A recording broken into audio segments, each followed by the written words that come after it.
Yung pulisiya mo pagdating sa welfare and protection of children?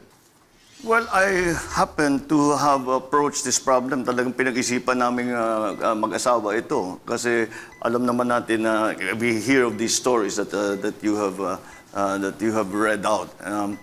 At kinausap namin yung mga anak namin. And to understand, so they understand that this is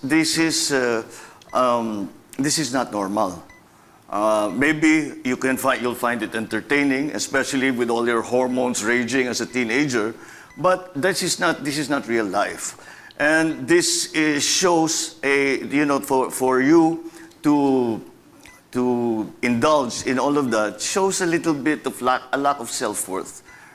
Because sa palagay mo, pwede rin ako dyan, pwede ko rin gawin yan, ganyan pala ang tao, ganyan ang ginagawa ng normal na tao.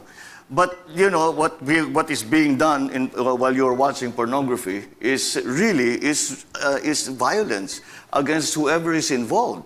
It's a form of violence, and that is why we are lucky that we have been able to have that talk with our children when they were younger, and I hope that other people will take that example na kausapin ng ating mga kabataan na para ipaliwanag, hindi naman talaga totoo yan. Pero pwede mo yun, pagtatawanan kayo, tignan natin na yan, that's okay, that's fine. Pero yung sasabihin mo, eto talaga, it's been normalized.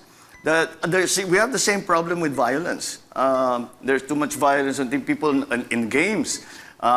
People think that that's normal, that people go around shooting everybody. Or in the case of pornography, that people go around doing the things that they see in pornographic films.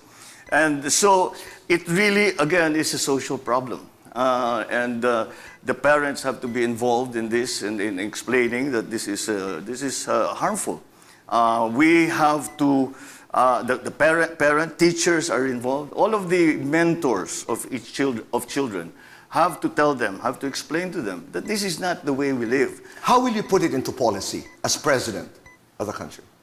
Oh, that is very, very difficult because that is something that really comes not from government. Government has very little control over what is put over the internet. But this is the internet and social media. Yes, that's the problem. That's the problem. You cannot stop the internet, and you cannot turn it off. Perhaps if you were China, but then because they've closed off all kinds of portals. But it's not something that the government can legislate. I don't believe that the government can legislate. It's a social problem that needs to be dealt with at the social level, at the familial level, at the teacher level, and also we expose them to what we think are normal and what we think that they should emulate, and say, this is what, ito yung gagayahin ninyo. Ito yung mga magagaling, ito yung masisipag, ito yung mababait. Huwag yung mga kalukuhan na. How much can government do? Only so much, but you can make sure that, for example, that sex education classes are done properly in school, that it's taught in a way that young kids can understand. The other problem about pornography that is, for me, might be even a little more worrying, is the source of child pornography. We are always cited as one of the largest sources of child pornography. This for me is the most reprehensible crime that is possible to commit. It's maybe. What will you do with it? Dahil ito'y laganap ito, Senador. Ginagamit ang mga bata para pagkakitaan ng pera. Sinasaktan mo yung bata eh. It's the same thing as hitting a child. It's the same thing as even worse. Possibly even worse because yung bali ng buto, gumagaling yan. Pero pagka yung sinabak mo yung maliit na bata as ginamit mo for child pornography, ay hindi na mawawala sa pag-iisip nila yan. So this is a terrible, terrible problem. What would you do as president? Oh, habulin natin silang lahat. I'm sure that we have enough IT people, we have enough technical people who can find where all of this is coming from. There is also another root problem. Walang pinagkikitaan yung magulang. At kadalasan ang magulang involved sa ganitong klaseng negosyo. Yun ang pinakamalupit sa lahat. Nakikita natin yung mga nahuhuli, nandyan yung nanay.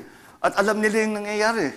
Kaya siguro, how did we also, as if we're public servants, if we're leaders, tanong din natin, how did they get